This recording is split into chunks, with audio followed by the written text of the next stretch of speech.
Assalamualaikum warahmatullahi wabarakatuh.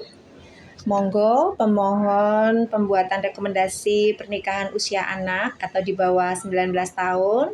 Panjenengan sudah masuk ke dalam link pendaftaran pembuatan rekomendasi pernikahan usia di bawah 19 tahun ya. Kalau sudah masuk ke dalam form ini, maka langsung diklik berikutnya. Nah, selanjutnya akan tanpa ini yang biru-biru adalah identitas diri calon pengantin laki-laki. Maka silahkan isikan nama calon pengantin laki-laki. Isi misalnya satu ini ya, nama isikan, kemudian tempat, tanggal lahir, kemudian agama, kemudian status pernikahan. Status pernikahan ini ada tanda panah ke bawah, silakan diklik, isikan yang mana ya, sesuai dengan yang keadaan saudara. Selanjutnya pendidikan terakhir juga ini ada tanda panah di sini, silakan diklik, pilihkan panjenengan lulusan apa atau sedang sekolah di mana. Kemudian untuk pekerjaan diisikan apa, wira swasta atau yang lainnya. Kemudian ini ada lagi urutan kelahiran. Monggo diisikan saudara ini si calon pengantin laki-laki ya. Ini anak keberapa dari berapa bersaudara. Silakan dituliskan di sini. Kemudian alamat lengkap. Alamat lengkap dari dusun, RT, RW sampai dengan kecamatan ya. Jangan ada yang tertinggal supaya nanti datanya kami lengkap. Selanjutnya diisikan nomor telepon HP. Nah, di sini ada dikhususkan nomor WhatsApp. Kenapa? Silahkan panjenengan isikan nomor WhatsApp karena nanti di nomor WhatsApp itu yang akan dihubungi oleh petugas kapan saudara akan dilayani oleh petugas kami. Setelah ini diisikan, silahkan klik berikutnya. Kemudian akan tampak di lembar berikutnya, ini identitas orang tua calon pengantin laki-laki. Sama dengan tadi, waktu kita mengisi calon pengantin laki-laki, tetapi ini orang tua calon pengantin laki-laki ya, jadi jangan tertukar-tukar. Oke, diisikan sama, nama ayah, tempat tanggal lahir, pekerjaan, pendidikan ayah. Ini juga ada tanda panah di bawah, bisa diklik, dipilih. Kemudian nama ibu, kemudian tempat tanggal lahir ibu, pekerjaan ibu, sampai dengan pendidikan terakhir ibu, dipilih sekolahnya apa. Setelah selesai, kita klik berikutnya, kemudian di lembar berikutnya, sekarang mengisi identitas diri calon pengantin perempuan. Oke, kemudian isikan nama siapa, kemudian tempat tanggal lahir, kemudian agama, sama ya dengan yang tadi ya. Kemudian status perkawinnya apa, diklik, dipilih. Kemudian status kehamilannya, semoga belum hamil ya. Kemudian pendidikan terakhir apa, dipilih. Pendidikan terakhir calon pengantin putrinya atau pemohon perempuan ini lulusan apa atau sekolah di mana. Selanjutnya pekerjaannya, apakah sudah bekerja atau belum, diisikan. Kemudian sama dengan yang tadi calon pengantin laki-laki, ada urutan kelahiran. Silakan isikan saudara calon pengantin perempuan atau pemohon perempuan ini anak keberapa dari berapa bersaudara. Ini sebagai contohnya anak ketiga dari 4 bersaudara ya. Kemudian alamat lengkap. Alamat lengkap juga diisikan sama dengan isi di KTP. Ada dusun, RT, RW, dan kecamatan mana.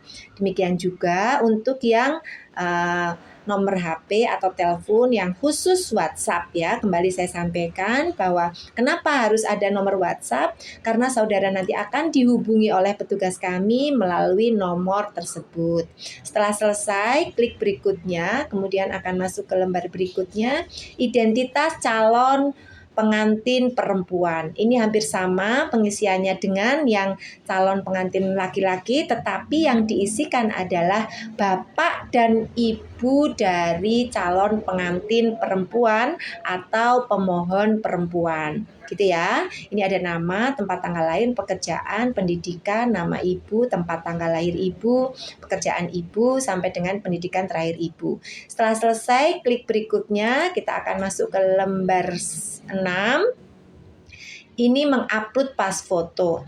Silahkan panjenengan sudah siapkan dahulu foto baik dari calon pengantin perempuan atau calon pengantin laki-laki dengan model pas foto tetapi yang agak formal ya, yang agak madep ke depan, boleh agak miring-miring boleh, tetapi jangan yang terlalu bebas ya, yang agak formal supaya nanti bisa kelihatan.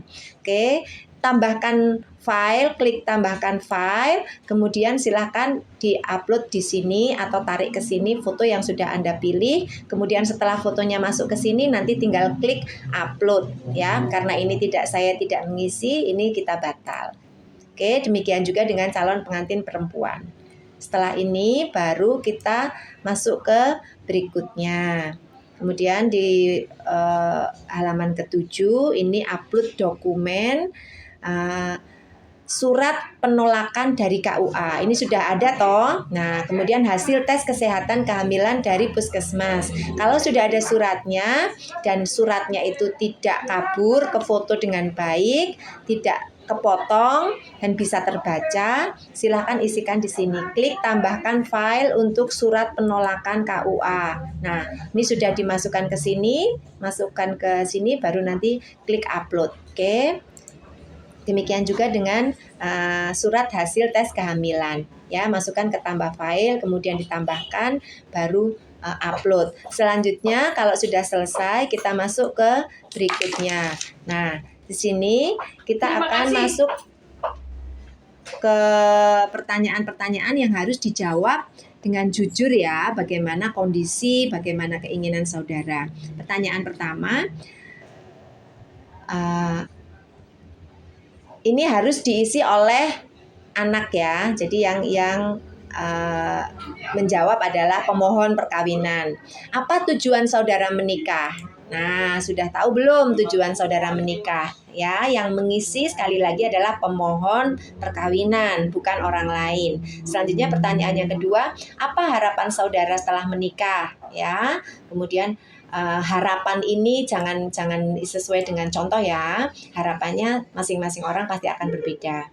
Pertanyaan ketiga, bagaimana pandangan saudara mengenai berkeluarga? Ayo sampaikan apa sih yang menjadi pandangan saudara. Nggak usah mendengarkan kata orang lain. Ini adalah pandangan dari saudara pribadi.